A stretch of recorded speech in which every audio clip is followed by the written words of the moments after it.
Hey people, welcome back to the Foosh for another video review.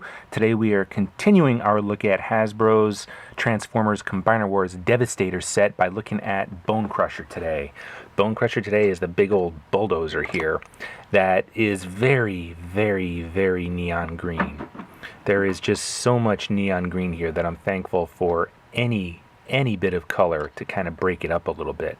So, I mean, there's some purple windows and there's some silver detailing here and there, and then of course we have the Decepticon sigil on the shovel, but otherwise, yeah, that's a lot of neon green. I mean, I can't help but wish that at least maybe the treads were like a black or a gray or something, because it's kind of, man, it is some bright coloring we're looking at here for Bonecrusher. And it's so funny, it's ironic because with a name like Bonecrusher, I mean, I think of some intimidating, mean-looking robot with a lot of blacks and reds, but nope, all neon green all the way around. But, I mean, that is the Constructicon's main deco, or the G1 Constructicons anyway, so yeah, at least he's consistent. We get a little bit of black on the underside and from behind, too.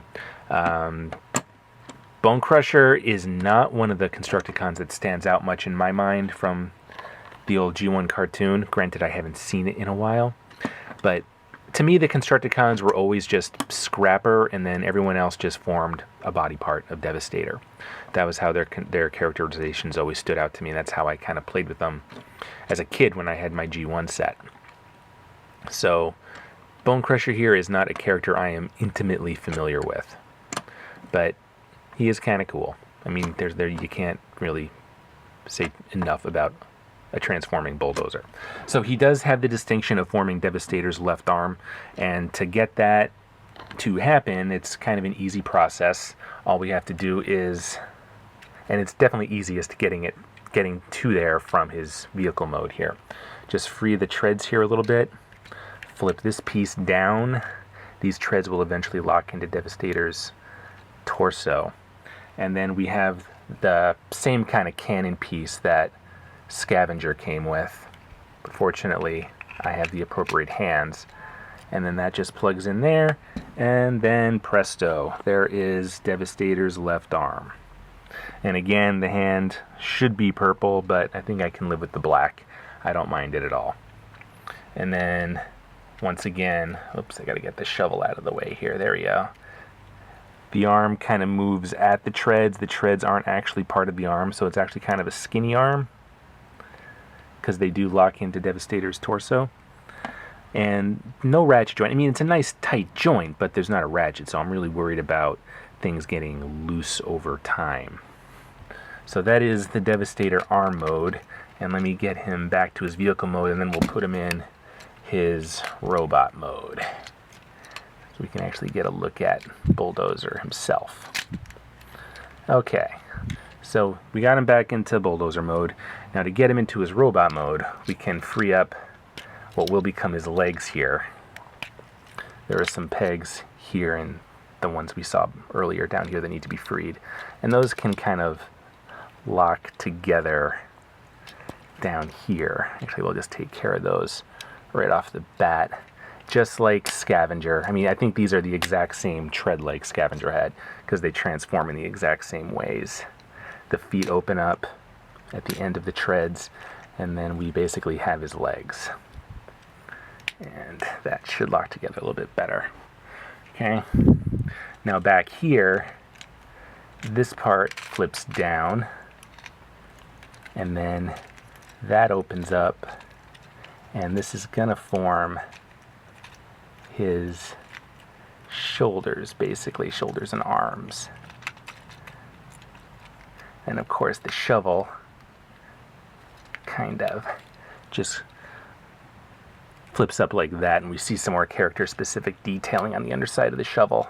Now the back here, let's see, this piece flips down with a little bit of effort, and then that frees up his head, and then there's 4 pegs here that are going to peg into some corresponding slots here. So you snap those into place. Looks like I don't have his shovel positioned correctly, I don't think. There we go. There we go. And there, That's basically Bonecrusher in his robot mode. And he does have elbows, thankfully. Now, let's get a close-up of the face. I love his face. It's just so stoic and so just cold and stern. Just love it. I mean, that's characteristic of a lot of the Constructicons in this set. But I think it fits. And like I was saying before, that just, man, it is so much neon green. That's how I tend to remember this specific character, though. But gosh, I wish it was just broken up a little bit more.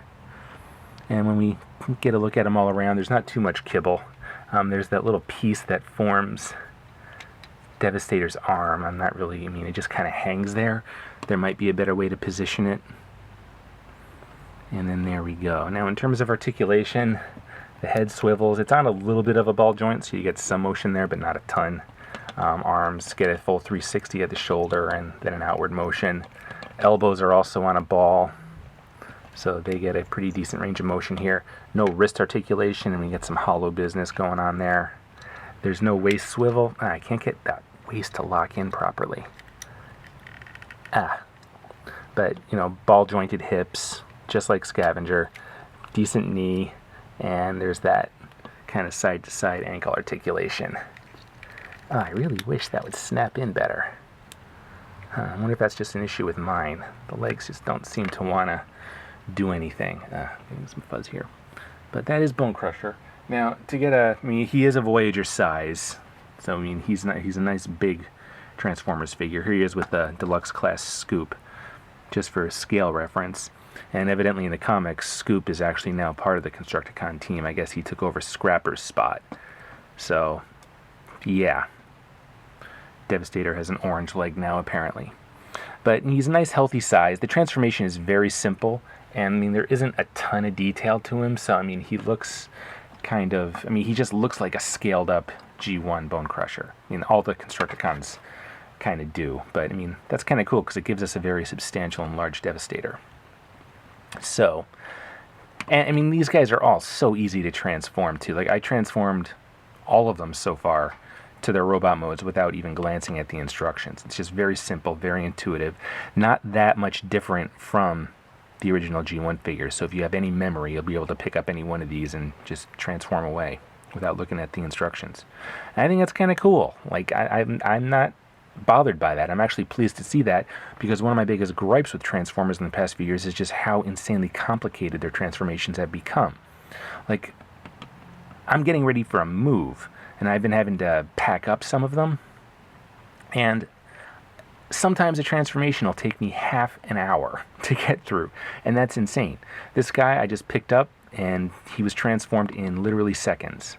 It felt satisfying. It felt fun. Keyword there, fun. These things aren't supposed to be some like insane mastermind challenge. It's not an intelligence test. It's just, let me transform the character from vehicle mode to robot mode. So Bonecrusher here and all the Constructicons have been kind of hitting that sweet spot for me in terms of their transformation.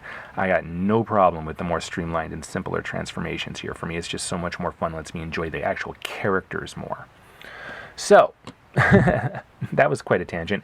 Anyway, that is Bonecrusher. Let us know what you think about Bonecrusher here and how he fits in with the rest of the Constructicon crew. Thunder and I will be looking at the final two members of the team next week. I believe that would be Hook and Longhaul. And then after that, finally, we'll have a look at the full-blown Devastator. So let us know what you think. Leave a comment below. Check us out on our message boards and social media. And we will see you again really, really soon. Bye now.